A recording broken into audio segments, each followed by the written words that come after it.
آپ کا کاروبار، آپ کا رزق کمانا بابرکت ہوگا۔ اگر چوتھی چیز جڑ گئی تو آپ کے کاروبار میں، آپ کے رزق میں پیچیدگی آنا شروع ہو جائیں گے۔ سب سے پہلی نیت آپ کے ساتھ یہ جڑی ہو، عموماً ہم سب کے ساتھ یہ نیت جڑی ہوتی ہے، اور وہ یہ کہ ہم اپنی ضروریات کو خود پورا کریں اور سوال کی ذلت سے بچیں۔ دوسرا مقصد، جو میرے زیر کفالت لوگ ہیں، وہ بچے ہیں، بیوی ہے، بوڑھے والدین ہیں، وہ چھوٹے بہن بھائی ہیں، یا جو لوگ بھی میرے زیر کفالت ہیں، ان کی ضروریات کو میں نے پورا کرنا ہے، اور اس کے لیے میں یہ رزق کما رہا ہوں۔ تیسرا مقصد ہمارے ساتھ جڑا ہونا چاہیے، اور جب بھی ہم کمائی کر رہے ہیں تو ہمارے ذہن میں یہ بات ہو کہ معاشرے کے وہ لوگ، وہ میری گلی میں ہیں، میرے رشتہ داروں میں ہیں، میرے محلے میں ہیں، یا کہیں اور ہیں، جن کا کوئی کمانے والا نہیں ہے اور مجبور ہے، میں ان کی مدد کروں۔ اللہ مجھے اس کاروبار سے، اس وسیلہ رزق سے اتنا عطا کر دے کہ میں اپنے بچوں کی کفالت بھی کروں گا، اپنی ضرورت بھی پوری کروں گا، اپنے والدین کی خدمت بھی کروں گا، اور معاشرے کے ان کمزور لوگوں کی مدد بھی کروں گا۔ وہ کام جن کے ذرائع نہیں ہوتے آمدن کے، بلکہ اخراجات ہوتے ہیں، میں ان کاموں میں لگوں گا۔ مدارس دینیہ ہیں، مساجد ہیں، اور دیگر ایسے کام ہیں، میں یہ خدمت کروں گا، اس لیے میں کما رہا ہوں۔ تو یہ رزق بابرکت ہوگا، اور آپ بیٹھے اپنے دفتر کی کرسی پہ ہوں گے، تمہارا رب تمہارے نامہ اعمال میں ثواب لکھا رہا ہوگا، فرشتے نیکیاں لکھ رہے ہوں گے۔ عمومی طور پہ رشتہ داریوں کے اندر بعض رشتہ دار بہت تلخیاں دیتے ہیں، زندگی کے اندر زہر بھر دیتے ہیں، لیکن اگر کبھی وہ مجبور ہوں تو ان کی اعانت کریں، اور ان کا رویہ کچھ بھی ہو، زہرناک ہی ہو، لیکن آپ کا رویہ خوبصورت ہونا چاہیے۔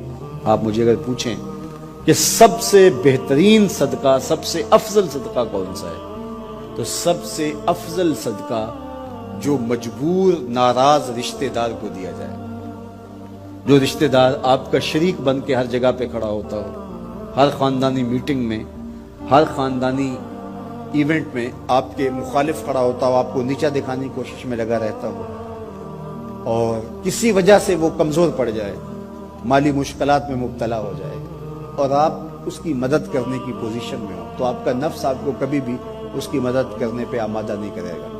آپ کا نفس روکے گا، آپ کہے گا کہ یہ تو ہمارا شریک ہے، تو سانپ کو دودھ پلائیں، اب تو اس کا سر پاؤں تلے آیا ہے، اس کو تو کچل دے، یہ تو میرا دشمن ہے، اس کو طاقت دوں۔ نفس کبھی بھی نہیں چاہے گا کہ اپنے شریک دشمن کی مدد کی جائے، لیکن سب سے افضل صدقہ وہی ہے جو ناراض رشتہ دار کو دیا جائے، اس لیے کہ اس میں نفس شامل نہیں ہوگا، اور جس عمل میں آپ کا نفس شامل نہیں ہوتا، اس عمل سے تمہارا رب راضی ہوتا ہے۔ تو رشتہ داروں کے ساتھ سلوک اچھا کرنا، رشتہ داروں کے ساتھ رویہ خوبصورت کرنا، یہ تمہاری زندگی کا اسلوب۔ مجھے بتائیے، اہل مکہ نے، حضور کے رشتہ داروں نے حضور کے ساتھ کیا سلوک نہیں کیا تھا؟ اوجریاں ڈالیں، کانٹے پھینکے، راہوں میں گڑھے کھودے، اذیتوں کے پہاڑ کھڑے کیے، اور کیا کیا مصیبتیں نہیں تھی۔ حضور شہر مکہ سے چلے گئے مدینہ المنورہ۔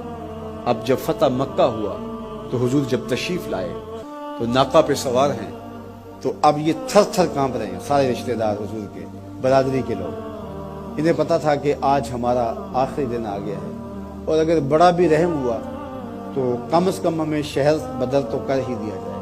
اب حضور تشریف لائے، سب کو جمع کیا، کہا کہ بتاؤ میں تمہارے ساتھ کیا سلوک کروں؟ تو انہوں نے کہا کہ آپ کریم باپ کے کریم بیٹے ہیں، ہمیں آپ سے اچھے سلوک کی توقع ہے، اور ان کو توقع یہ تھی کہ ہمیں قتل نہ کیا جائے، شہر سے نکال دیا جائے۔ تو آقا کریم نے فرمایا اذهبوا انتم الطلقاء، جاؤ چلے جاؤ، میں تمہیں معاف کرتا ہوں۔ اور آج تم سے وہی کہتا ہوں جو حضرت یوسف علیہ السلام نے اپنے بھائیوں سے کہا تھا، لا تثریب علیکم اليوم، جاؤ چلے جاؤ، تم سارے آزاد ہو۔ اور حضور نے سب کو معاف کر دیا۔ معاشرے کے کمزور لوگوں کی حضور علیہ السلام مدد کرتے، ان کا بوجھ حضور اٹھا لیتے۔ دکھیوں کا، کمزوروں کا، لاچاروں کا بوجھ اٹھانے کا مزاج پیدا کرو، لوگوں کی ضرورتوں کو پورا کرنے کی کوشش کرو، اپنے کندھوں پہ بوجھ اٹھاؤ اور ان کا بوجھ ہلکا کرو، یہ مزاج پیدا کرو۔ یہ تمہارے نبی علیہ السلام کی سنت ہے۔ وہ چاہے تمہارا دشمن ہی کیوں نہ ہو، لیکن اس کا بھی بوجھ کم کرو، اس کا بوجھ اپنے ذمہ لو۔ جس کا کوئی کمانے والا نہیں، معذور ہے، اپاہج ہے، لاچار ہے،